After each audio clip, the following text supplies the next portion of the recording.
15 ఏళ్ల పాటు ఓ మహిళ దేశాన్ని పాలించడం అంత సులువేమీ కాదు. తల్లి, తండ్రి, పిల్లల్ని కోల్పోయినా కూడా ఏ రోజు నిరాశ చెందకుండా నిర్భయంగా రాజకీయాల్లో తిరుగులేని శక్తిగా ఎదిగారు హసీనా.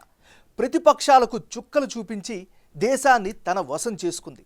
ప్రజలు కూడా ఆమెను మహారాణిగా అందలమెక్కించారు. కానీ వారే ఆమెను గద్దె దించేలా చేశారు. అసలు షేక్ హసీనా చరిత్ర ఏంటి? రాజకీయాల్లో ఆమె ఎదుర్కొన్న ఒడిదుడుకుల మాట ఏంటి?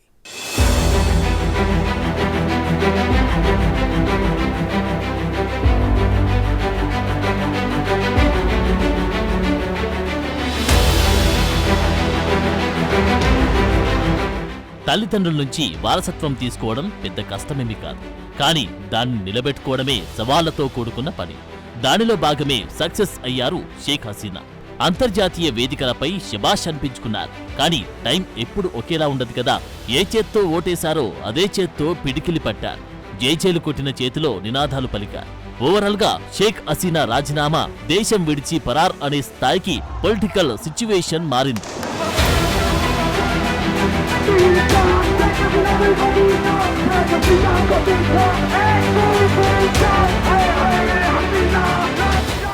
పంతొమ్మిది 1971లో బంగ్లాదేశ్ విభజన ఎంత రసవత్తరంగా సాగిందో ప్రత్యేకంగా చెప్పాల్సిన అవసరం లేదు.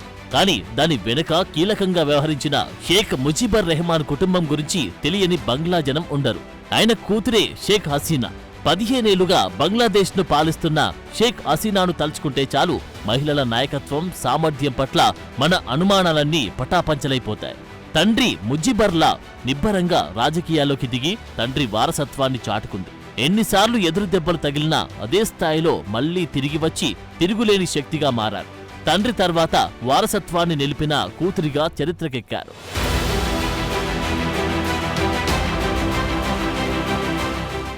నిజానికి షేక్ హసీనా రాజకీయం బంగ్లాదేశ్లోనే మొదలవ్వలేదు.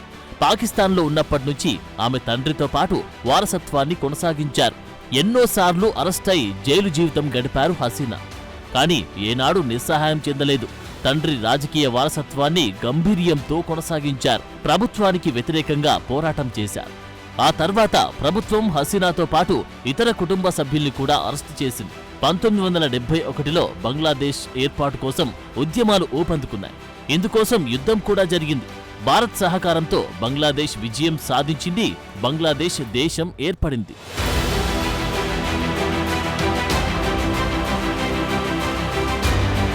బంగ్లాదేశ్ ఏర్పడిన తర్వాత ఆ దేశానికి హసీనా తండ్రి షేక్ ముజిబర్ రెహమాన్ ప్రధానమంత్రి అయ్యారు. కానీ అది ఎంతో కాలం సాగలేదు. 1975 ఆగస్టు 15న కొంతమంది మిలిటరీ ఆఫీసర్లు ఆయన ఇంట్లోకి చొరబడ్డారు. షేక్ ముజిబర్ రెహమాన్తో పాటు ఆయన భార్య, 3 పిల్లల్ని అతి కిరాతకంగా హత్య చేశారు. కానీ ఆ సమయంలో ఆమె బయట దేశంలో ఉండడంతో బయటపడ్డారు. ఆ తర్వాత ఆమె కోలుకోవడానికి చాలా సమయం పట్టింది. వేరే దేశంలో 6 ఏళ్ల పాటు అజ్ఞాత జీవితంలో కాలం వెళ్లదీశారు. కానీ తండ్రి ఆశయాలు ఆమెకు వెంటాడాయి. 1981లో ఆమె అజ్ఞాతం నుంచి బయటకు వచ్చారు. స్వదేశం బంగ్లాదేశ్కు చేరుకున్నారు.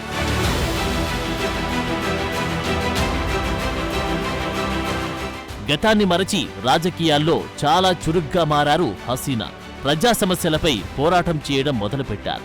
అప్పుడు కూడా ఆమెకు అరెస్టులు తప్పలేదు. కానీ అది ఆమెకు కొత్తేమి కాదు కదా. నిర్భయంగా నిలబడింది. ఎన్ని కష్టాలు వచ్చినా ఆమె తన పోరాటాన్ని ఆపలేదు. ప్రతిపక్ష నేతగా తన సత్తా చాటుతూ వచ్చారు. అధికార వర్గానికి చుక్కలు చూపించారు. మిలిటరీ రూల్పై గొంతెత్తి ప్రశ్నించారు. దీనికి ప్రజల స్వరం తోడైంది. ఏకంగా 1990లో మిలిటరీ అధికారి బంగ్లాదేశ్ లెఫ్టినెంట్ జనరల్ హుస్సేన్ మహమ్మద్ ఇర్షద్ రాజీనామా చేసే వరకు పరిస్థితి వచ్చింది. మొదటిసారి 1991లో జరిగిన బంగ్లాదేశ్ ఎన్నికల్లో హసీనా పార్టీ పోటీ చేసింది. కానీ పార్టీ గెలవకపోయినా మిగిలిన పార్టీల మద్దతుతో ఆమె రాజకీయాల్లో చక్రం తిప్పారు.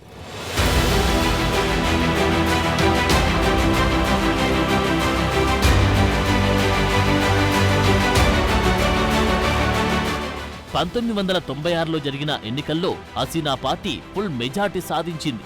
ఆమె ప్రధానమంత్రి అయ్యారు. ఇక అప్పటినుంచి మకుటం లేని మహారాణిలా రాజకీయాలను శాసిస్తున్నారు. 2001 వరకు ఎలాంటి ఆటంకం లేకుండా ప్రధానమంత్రిగా కొనసాగారు. ఆ తర్వాత ఖలీదా ప్రభుత్వం అధికారంలోకి వచ్చింది. ఆమెకు ప్రతిపక్ష హోదా తప్పలేదు. ఇదే సమయంలో 2004లో ఓ రాజకీయ ర్యాలీలో పాల్గొన్న హసీనాపై గ్రెనేడ్ దాడి జరిగింది. ఈ దాడిలో ఆమె తీవ్రంగా గాయపడింది. దాదాపు 3 ఏళ్ల తర్వాత 2007లో బంగ్లాదేశ్లో ఎమర్జెన్సీ ప్రకటించారు. తర్వాత పలు ఆరోపణలపై ఆమెను అరెస్టు చేసి జైలుకు పంపారు. 2008 సెప్టెంబర్ తర్వాత దేశంలో ఎమర్జెన్సీ ఎత్తేశారు. దీంతో డిసెంబర్లో ఎన్నికలు జరిగాయి. 2009లో హసీనా మరోసారి ప్రధానమంత్రి అయ్యారు. 2010లో హసీనా తండ్రిని హత్య చేసిన 5 మిలిటరీ అధికారులను ఢాకాలో ఉరితీశారు.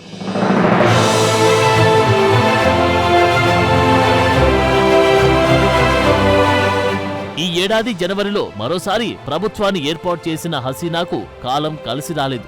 కష్ట సమయాల్లో ఆమెకు అండగా నిలిచిన ప్రజలు ఇప్పుడు ఆమెను దేశం నుంచి వెళ్లగొట్టే పరిస్థితి వచ్చింది.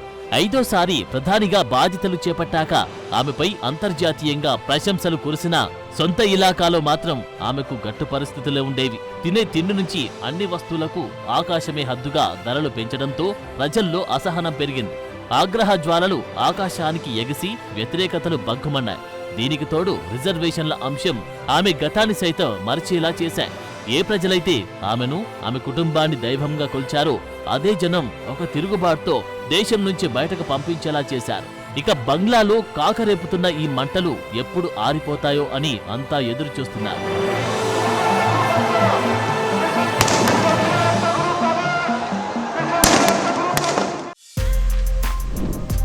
For more videos like this, subscribe Big TV channel.